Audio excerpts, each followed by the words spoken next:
mengenai tindakan misalnya pemerintah atau Polri yang diantara hukuman yang diambil adalah dengan menembak. Ya. Karena mereka juga menembak, maka kita pun menembak. Ya. Sebelumnya ingin saya jelaskan bahwasanya akidah Ahlussunnah dan ini dijelaskan dalam buku-buku para ulama. Ya. Saya tidak bicara omong kosong tapi dari buku-buku mereka.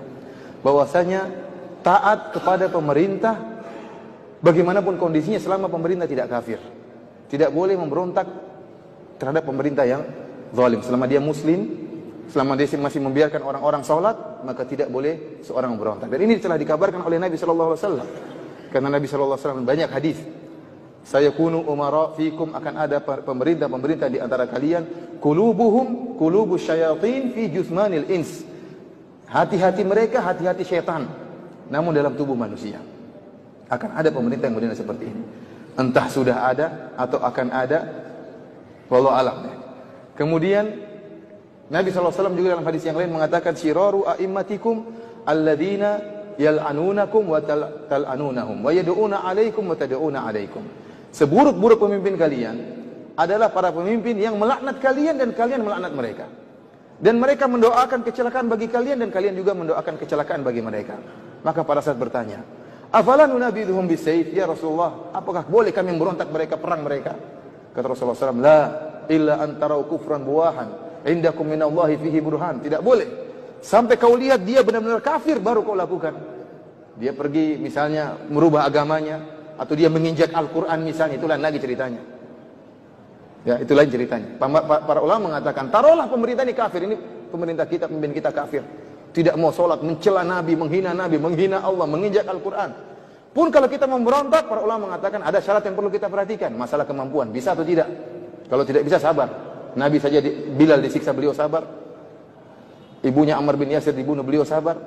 Artinya ini sekedar persyaratan sudah ada satu terpenuhi untuk memberontak, yaitu jika dia kafir. Selama dia tidak kafir, bagaimanapun kezalimannya, kata para ulama tidak boleh memberontak karena pemberontakan pasti mengakibatkan kemafsadatan yang lebih besar. Dan Islam adalah agama yang menimbang antara maslahat dan mudarat, bukan agama hayal, bukan agama asal yang penting perang, asal jalan, enggak. Lihat maslahat dan mudarat. Kalau tidak ada pemerintahan, ada pemberontakan, pasti banyak yang bertumpahan darah. Dan kita sudah contoh-contohnya di mana-mana sekarang, banyak bertumpahan darah. Dan itu tidak kita inginkan.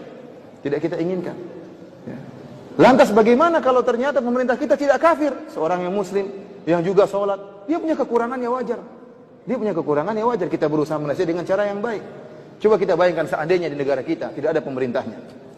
Lampu merah mati semua, kira-kira gimana? Berantem orang di jalan. Polisi tidak ada lagi, sakit semuanya, satu kompi semuanya sakit. Orang tidak, subhanallah, bagaimana rusaknya orang, barang-barang dicuri, ini dicuri, macam-macam, ada yang dibunuh, tidak ada yang orang takuti. Oleh karenanya sebagian ulama mengatakan, saya 70 tahun bersama pemerintah yang zalim lebih saya sukai daripada satu hari tanpa pemerintah. Kenapa? Karena adanya pemerintah meskipun zalim, maslahatnya lebih besar. Karenanya kata sebagian ulama, jangan kau bercita-cita untuk membangun suatu rumah dengan menghancurkan kerajaan. Jangan. Kalau kau ingin bangun rumah dengan mengorbankan kerajaan, itu kesalahan. Ingin membangun sesuatu yang islami tetapi negara hancur, ini tidak benar seperti ini. Ya. Mengorbankan sesuatu yang besar hanya ingin bangun sesuatu yang kecil. Dan kenyataan yang ada terjadi demikian. Keamanan tidak ada, kemudian ketakutan, ya, kemaksiatan semakin merajalela, orang bisa melakukan dengan seenaknya. Oleh karenanya akidah Ahlussunnah wal Jamaah ini diperintahkan oleh Nabi SAW, ya, taat kepada pemerintah meskipun pemerintah tersebut zalim, selama pemerintah tersebut tidak menyuruh kita untuk maksiat. Kalau dia menyuruh kita untuk maksiat, kita tidak taat. Tapi kalau dia menyuruh kita kepada yang baik, maka kita taat. Dan Allah telah berfirman, wa ati'ullah wa ati'ur rasul wa ulil amri minkum. Taatlah kepada Allah dan taatlah kepada Rasulullah dan pemerintah di antara kalian. Perhatikan di sini kata para ulama. Allah mengatakan taat kepada Allah. Taatlah kalian kepada Allah. Taatlah kalian kepada Rasulullah. Dan taat juga kepada pemerintah. Justru ketaatan kita kepada pemerintah pada perkara-perkara yang tidak ada dalilnya. Kalau ada dalilnya tidak perlu pemerintah, kita langsung taat kepada Allah. Kalau pemerintah suruh sholat, nggak perlu pemerintah suruh sholat, kita juga sholat. Tetapi yang justru kita ditekankan adalah taat kepada perkara-perkara yang ada maslahatnya dan tidak ada dalilnya. Contohnya apa? Lampu merah. Makanya para ulama mengatakan barang siapa yang sengaja melanggar lampu merah berdosa. Benar ini. Melanggar lampu merah berdosa karena merusak kemaslahatan. Antum kira tidak berdosa, berdosa.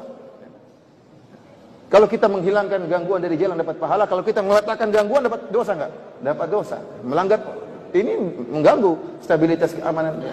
Ini berdosa. Kenapa melanggar perintah Allah wa ulil amri minkum? Taatlah kepada pemerintah di antara kalian. Sekarang timbul pemberontakan.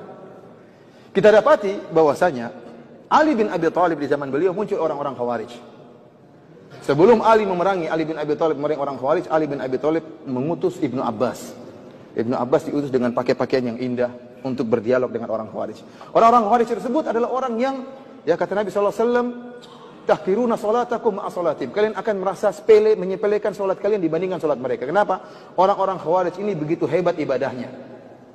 Wajahnya pucat karena sering salat malam, sering puasa, jidatnya hitam, sangat hitam karena begitu rajin beribadah, pakaiannya lusuh, tidak mau dengan dunia. Maka datanglah Ibnu Abbas berdialog dengan mereka dengan pakaian yang indah. Maka mereka protes, kenapa kau pakai pakaian yang indah? Kata dia, apakah Allah mengharamkan pakaian yang indah? Akhirnya terjadi dialog sehingga sepertiga dari mereka sadar. Tinggal 2/3 baru kemudian diperangi oleh Ali bin Abi Thalib sampai bunuh-bunuhan.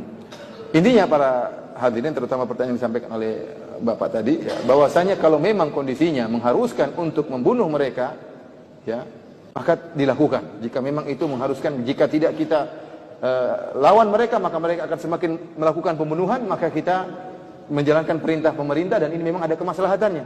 Ya. Namun kalau bisa tidak dibunuh, kita berusaha tidak membunuh, kita berusaha menangkap. Ini yang terbaik, kita tangkap mereka, kemudian kita kirim ustadz untuk menasihati mereka. Ini yang terbaik.